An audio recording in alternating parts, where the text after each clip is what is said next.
Good evening and thank you for joining us on India Business Hour. I'm Ashmit Kumar and here are the headlines that we're tracking this hour.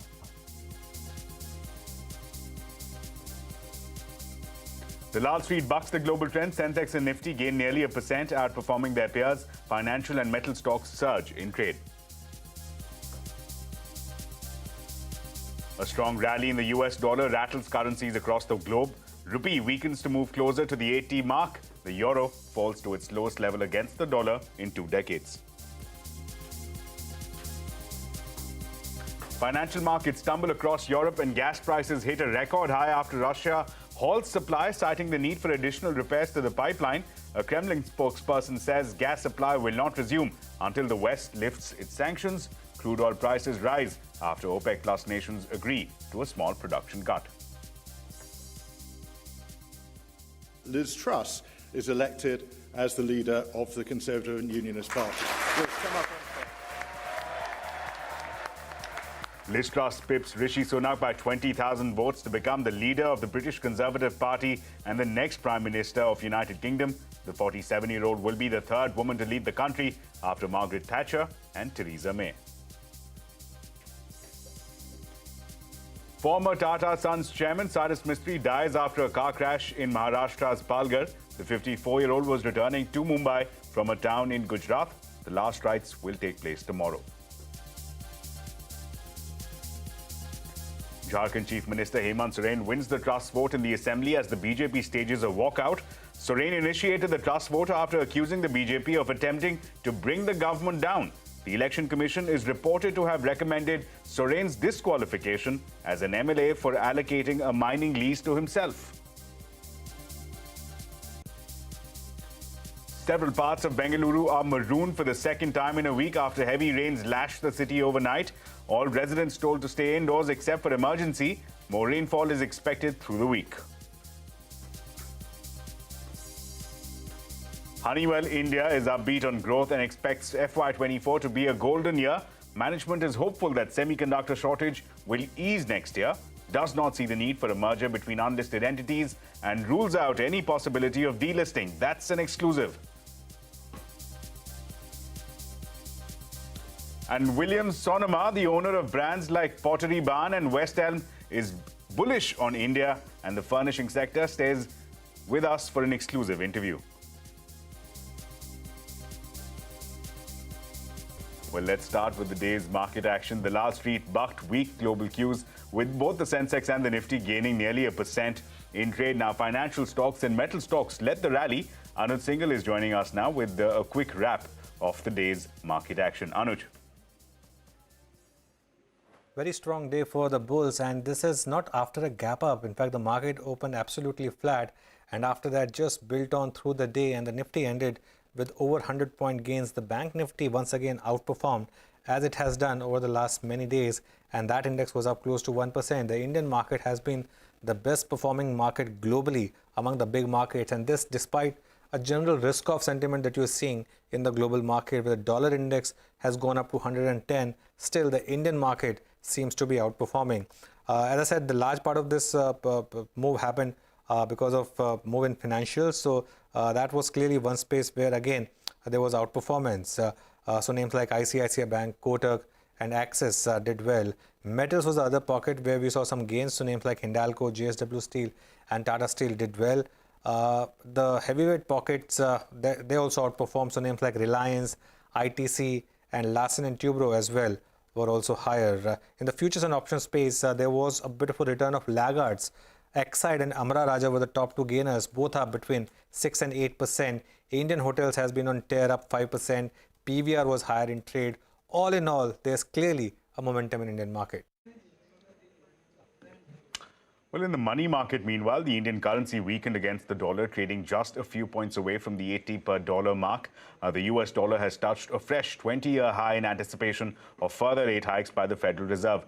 In a major hit to the European Union currency, the euro has dropped below the US dollar for the first time in 20 years. The currency fell after Russia's energy supply giant Gazprom said it will not be resuming its gas supply to the European Union, citing oil leakage in the Nord Stream 1 pipeline.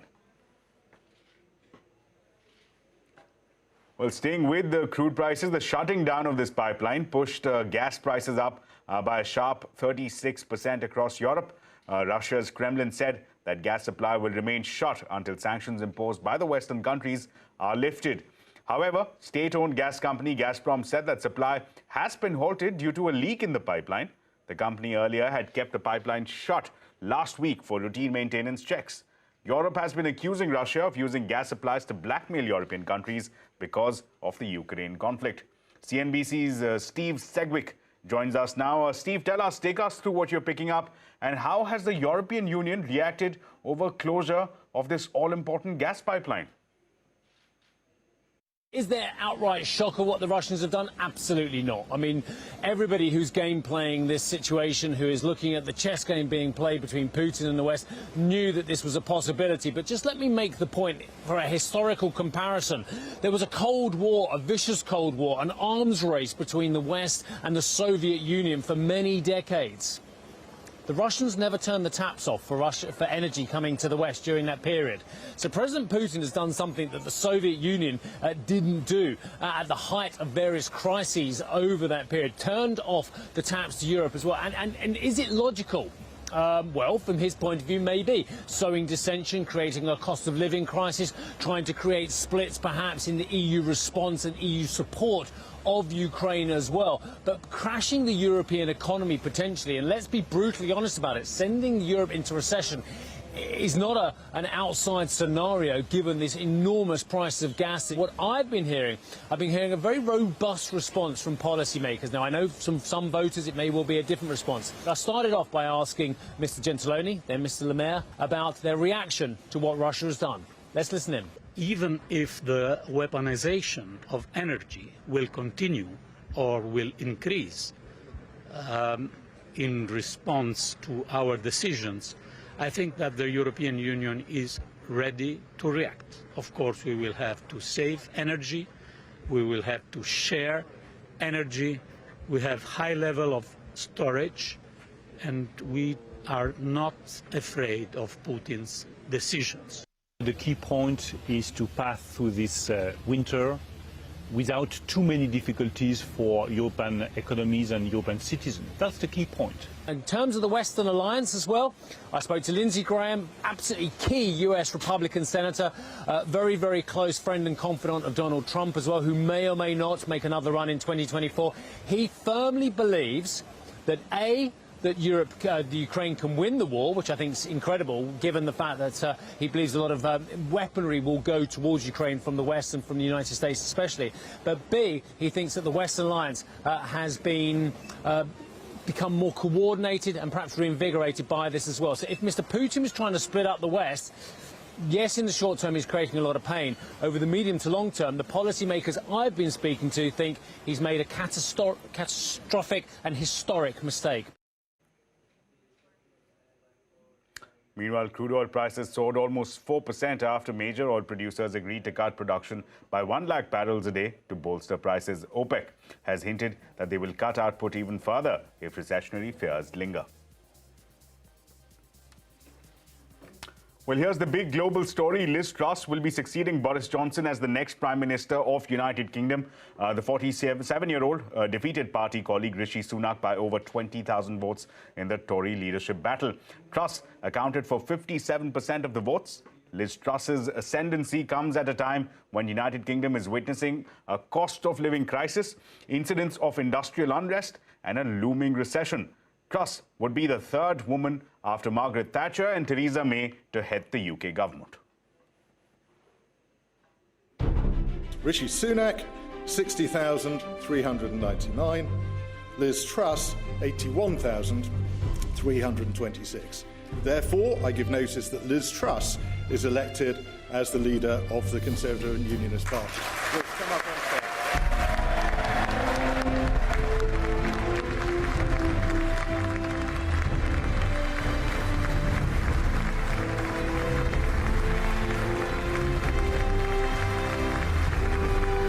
It's an honour to be elected as leader of the Conservative and Unionist Party.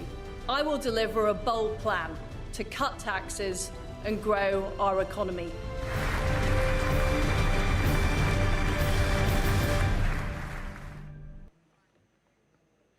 Well, Sanjay Suri now joins us from London. Sanjay, it's been a busy day for you. What does Liz Truss as UK Prime Minister mean for Indo-UK ties? Also, give us a sense of what this means for the political career of Rishi Sunak.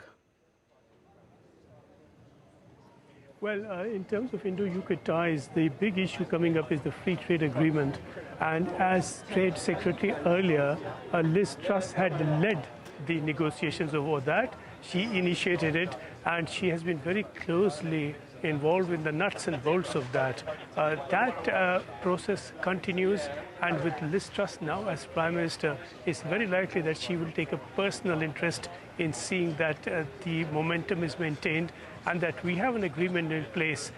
It has been suggested that it could be in place by Diwali, but certainly Liz Truss said at one of the hustings that she would want it in place at the very latest by the end of the year. So certainly we can expect some personal push from Liz Truss in that direction, and it's beyond really a personal involvement because post-Brexit, Britain very much needs such deals. These were promised in the Brexit campaign, and this is the big one that is awaiting delivery. For Rishi Sunak, this is the end of the road, but not as dramatically as predicted. He clearly came off second best, but Liz got 57% of the vote. That was a fair bit less than the pundits had predicted and the polls had suggested. So Rishi Sunak, well, behind by 20,000 votes, that's a lot, but still a very respectable second. The question is whether he will now get a place in Liz Truss's cabinet or not. We will have to await that decision later this week and then see whether there could be other openings for him. Mayorship of London, other posts within the party, but all that is somewhere down the line. Right. So, again, a big challenge ahead for Liz Truss as well. The winter is coming, a lot of situations on the hand, including inflation, as well as, of course, managing ties with its European partners, as well as the Commonwealth partners. So, again, a big challenge ahead. Let's move forward now. Tragic news from the corporate world. Cyrus Mistry, former chairman of Tata Sons, was killed in a car accident in Maharashtra's Palghar district yesterday. The 54-year-old Mistry, who served as the head of the conglomerate for close to 4 years before being ousted, was accompanied by 3 others. They were en route Mumbai from Udvada, a town in Gujarat. Jahangir Pandole, director of Global Strategy Group at KPMG's London office, was also killed in the crash. The others, Darius Pandole, MD and CEO of JM Financial Private Equity, and his wife, Dr. Anhita Pandole, are currently undergoing treatment at a Mumbai hospital. Dr. Pandole was driving the car while Darius Pandole was on the front passenger seat. Tributes poured in from India Inc., top industrialists taking to social media to offer their condolences. Prime Minister Narendra Modi condoled Cyrus Mistry's death, called it a huge loss to the world of commerce and industry. We spoke to 2 former members of Tata Sons Group Executive Council, Mukund Rajan and Nirmalaya Kumar, people who worked very closely with Cyrus Mistry. Here's a slice of those conversations. He was a boss like no other in terms of promoters. Even as a promoter, he allowed me to sit in the room in front of others, openly disagree with him, and sometimes even violently so, because we knew that both of us were trying for the same objective. His strategy document 2025 is the one that was followed by his successor. So it shows you that in terms of strategy, the thinking that he had was pretty solid. I'll just tell you a little story, for your listeners. We were in the Zurich airport checking out one of our companies which had set up an operation over there. And, at the end of about 4 o'clock, we are going back to the hotel. And he tells me, Nirmalaya, do you know this hot dog stand outside the Zurich train station? I said, yeah, he's a very famous hot dog stand. He said, Nirmalaya, can we stop over there and buy a hot dog? He could love something as simple as that, even if he ate at the best restaurants and he was a billionaire. And that was the very human side of Cyrus. He was, in a sense, the full package that you needed as a leader, somebody with an outstanding vision, somebody with huge financial acumen, somebody who understood where the vulnerabilities lay and had the right plan of action to address them, and somebody who was a people's person who could make his team, who could make managers and leaders very comfortable around him. His ouster from the group in October 2016, how did it really affect him? We saw a very bitter corporate battle take place post that. Mr. Mistry also didn't take it very well. He wanted to take the issue to the board, and then we saw that legal fight that went on for several years. When this news came to him, how did he take it, and how did it affect him all these years? You were someone who knew him very well. Well, an event like that can be obviously extremely depressing. It creates a huge amount of angst. And then to take on a corporate battle of the proportions this assumed obviously requires massive stamina and staying power. And the fact that he stuck it out till the very end, including the appeal which was made to the Supreme Court recently in this year, which amended some of the earlier judgment of the same court, speaks a lot about the individual and his determination to see something through. After he left the group has gone on to do even better, which suggests that he left it in a strong place and it has gone on from strength to strength. So I think he would have been pleased as a continuing shareholder of the Tata Group, of Tata Sons, that the group has done well. He would have been sad that he was not there to continue to play a role, at least on the operating side. And I think he would have just recognized that it was time to move on. Well, the last rites, we understand, will be performed tomorrow. Let's shift focus now. There is still no decision on the GST slab for online gaming, casinos and horse racing. The group of ministers deciding on the rates met today. The GOM will seek legal opinion on the applicable rate and valuation base and submit their report in the next 7 to 10 days. Sources say the panel feels the three games are different in nature and the GOM is open to the view of levying different rates and considering different valuation mechanisms for all three if required. Talking of three different games. Yes. All games are not the same. And this GOM is being asked to look into three separate games which function in three very, very different ways.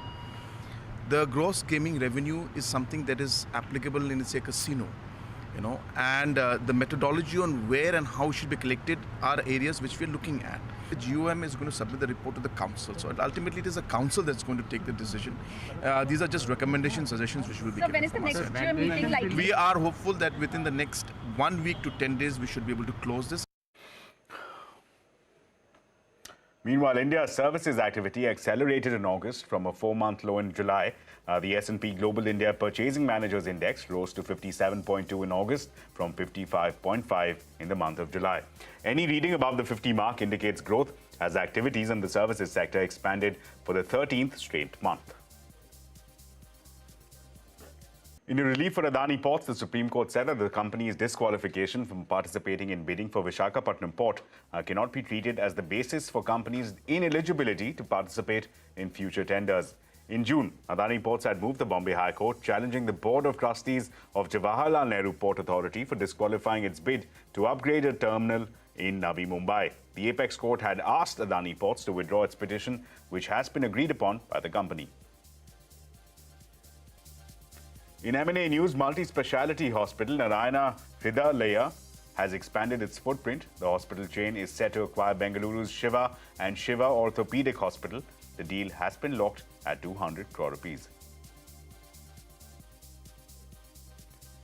Shares of Hindustan Aeronautics and L&T surged in trade after companies bagged a huge order to jointly build 5 PSLV rockets for New Space India.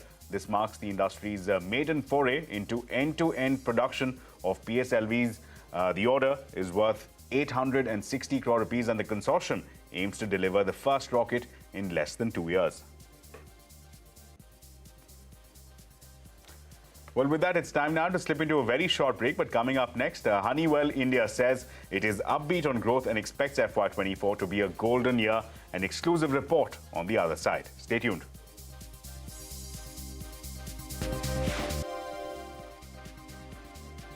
Welcome back. Here's a quick look at the top national headlines that we're tracking. Jharkhand Chief Minister Hemant Soren wins the trust vote in Assembly as the BJP stages a walkout. Soren initiated the trust vote after accusing the BJP of attempting to bring the government down. The Election Commission is reported to have recommended Soren's disqualification as an MLA for allocating a mining lease to himself. The CBI refutes Delhi Deputy Chief Minister Manish Sisodia's allegation that one of the CBI's officers died by suicide because he was pressurized to frame the Aam Aadmi Party leader in a false case. Referring to Sisodia's allegations as mischievous and misleading, the CBI said that the officer was in no way connected with the investigation. At least 4 people were killed in a fire at a hotel in UP's Lucknow. State police says that they have arrested the owners and senior staff of the hotel. An inquiry committee consisting of Police Commissioner of Lucknow and Divisional Commissioner has been set up to probe the incident. Several parts of Bengaluru are marooned for the second time in a week after heavy rains lashed the city overnight. All residents told to stay indoors except for emergency. More rainfall is expected through the week. Harish Upadhyay filed this story. Heavy rains overnight has inundated several areas in Bengaluru, especially in the Bomanahalli, Mahadevpura, Whitefield area. Several IT companies in these areas have been affected. We are near Wipro and Sarjapur Road. You can see the entire approach road has been inundated. At the same time, the outer ring road too has seen huge traffic snarls because there's waterlogging outside the Eco Space Tech Park. People heading to office on a Monday morning have had a terrible time dealing with traffic. It's not just offices which are affected. Areas around Whitefield, Panattur and nearby areas have seen residential complexes too being flooded. All this because lakes have been breached in the vicinity, the stormwater drains have been encroached, and the rainwater having no space to go, the roads are flooded. With the city on yellow alert for the next 2 days, people are hoping that the city administration can quickly jump in and ensure that motorists do not have a hard time, especially over the next 2 days while going to office, especially in areas like the Outer Ring Road and Whitefield. In Bengaluru, Harish Upadhyay for CNBC-TV18. Moving ahead, it's Teachers' Day today, and in the honor of all teachers, Prime Minister Modi announced to set up 14,500 PM Shri schools across the country. This will include building new schools and upgrading of existing schools. The Prime Minister said that this will become model schools and will encapsulate the full spirit of the national education policy. Well, here's a CNBC TV18 exclusive now. Honeywell Automation has underperformed its peers in the past 1 year. The company's margins have also seen a sharp contraction. But the company has big plans and is hoping for a golden year ahead. Nigel D'Souza visited Honeywell factory in Pune to find out more. Take a look. Honeywell Automation India is a leader in providing integrated automation and software solutions, including process solutions and building solutions. It has a wide product portfolio in environmental and combustion controls, as well as sensing. It also provides engineering services in the field of automation and control to global clients. Globally as well, the company is positioned as a digital services provider company rather than a manufacturing company. For Honeywell Building Solutions, it provides services for airports, commercial and residential buildings, data centers, and mega projects like smart cities and metros. Now, all the automation of these projects are undertaken by the company. We are focusing now on the growth that we see in the order book, right? That's our main engine.